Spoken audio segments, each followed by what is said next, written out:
வணக்கம். 9 வருடங்களுக்கு முன்னால் காவிரி நதிநீர் பிரச்சனையின் போது கர்நாடகாவில் தமிழர்கள் தாக்கப்பட்டார்கள். தமிழ் படங்கள் திரையிடுவதை நிறுத்தச் சொல்லி ஆர்ப்பாட்டங்கள் நடைபெற்றன. அதற்கு கண்டனம் தெரிவிக்கும் வகையில் தமிழ் திரையுலகின் சார்பில் நடைபெற்ற கண்டன கூட்டத்தில் பலரும் ஆவேசமாக பேசினார்கள். அவர்களில் நானும் ஒருவன். அதற்கு எதிர்வினையாக என்னுடைய கொடும்பாவி உருவ பொம்மைகள் கர்நாடகாவில் எரிக்கப்பட்டன. அதே வேளையில் கர்நாடகாவில் நடைபெற்ற ஆர்ப்பாட்டங்களில் கர்நாடகா திரைப்பட கலைஞர்களும் ஆவேசமாக பேசினார்கள். அப்படி நான் பேசிய போது என்னுடைய சில வார்த்தைகள் கன்னட மக்களின் மனதை புண்படுத்தியதாக அறிகிறேன். நான் கன்னட மக்களுக்கு எதிரானவன் அல்ல. அதற்கு உதாரணமே 35 வருடங்களாக என்னிடம் உதவியாளராக இருக்கும் திரு சேகர் என்பவரின் தாய்மொழி கன்னடம். கடந்த 9 வருடங்களில் பாகுபலி பாகம் 1 உட்பட நான் நடித்த சுமார் 30 திரைப்படங்கள் கர்நாடகாவில் வெளியாகியுள்ளன. எந்த பிரச்சனையும் எழவில்லை. சில கன்னட படங்களில் நடிக்கவும் என்னை அணுகினார்கள். நேரமின்மையால் நடிக்க இயலவில்லை. 9 வருடங்களுக்கு முன்னால் நடந்த அந்த கண்டன கூட்டத்தில் நான் பேசிய அந்த வீடியோ பதிவை யூடியூபில் பார்த்ததாலும் நான் பேசிய சில வார்த்தைகளால் கன்னட மக்களின் மனம் புண்படுவதாக அவர்கள் கருதுவதாலும் அந்த சில வார்த்தைகளுக்காக 9 வருடங்களுக்கு பிறகு நான் கன்னட மக்களிடம் என் மனப்பூர்வமான வருத்தத்தை தெரிவித்துக் கொள்கிறேன்.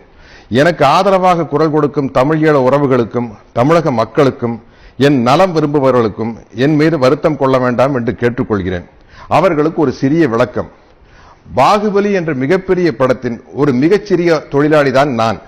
என் ஒருவனுடைய செயலின் பொருட்டு சொற்களின் பொருட்டு பல ஆயிரம் பேர்களின் உழைப்பும் பணமும் விரயமாவதை நான் விரும்பவில்லை. அது மட்டுமல்லாது கர்நாடக மாநிலத்திற்கு பாகுபலி 2ஆம் பாகத்தை வாங்கிய விநியோகஸ்தர்களும் திரையரங்கு உரிமையாளர்களும் பாதிக்கப்படாமல் பாதுகாக்கும் கூடுதல் பொறுப்பும் எனக்கு உள்ளது என்பதை தயவு செய்து புரிந்து கொள்ள வேண்டும் என்று கேட்டுக்கொள்கிறேன்.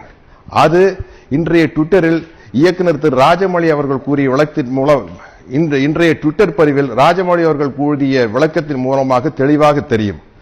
ஆனாலும் இனிவரும் காலங்களில் தமிழீழ மக்களின் பிரச்சனையாக இருந்தாலும் சரி, காவிரி நதிநீர் பிரச்சனையாக இருந்தாலும் சரி, விவசாயிகள் பிரச்சனையாக இருந்தாலும் சரி, தமிழக மக்களின் நலம் சார்ந்த அனைத்து நியாயமான பிரச்சனைகளுக்கும் தொடர்ந்து குரல் கொடுத்துக் கொண்டுதான் இருப்பேன் என்பதை தெள்ளத் தெளிவாக கூறிக்கொள்கிறேன்.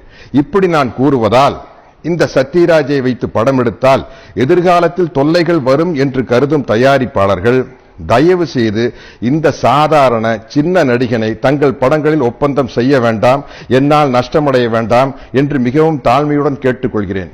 ஏனென்றால் ஒரு நடிகனாக இருப்பதை விட இறப்பதை விட எந்தவிதமான மூட நம்பிக்கையும் இல்லாத ஒரு தமிழனாக இருப்பதும் இறப்பதும் தான் எனக்கு பெருமை, மகிழ்ச்சி.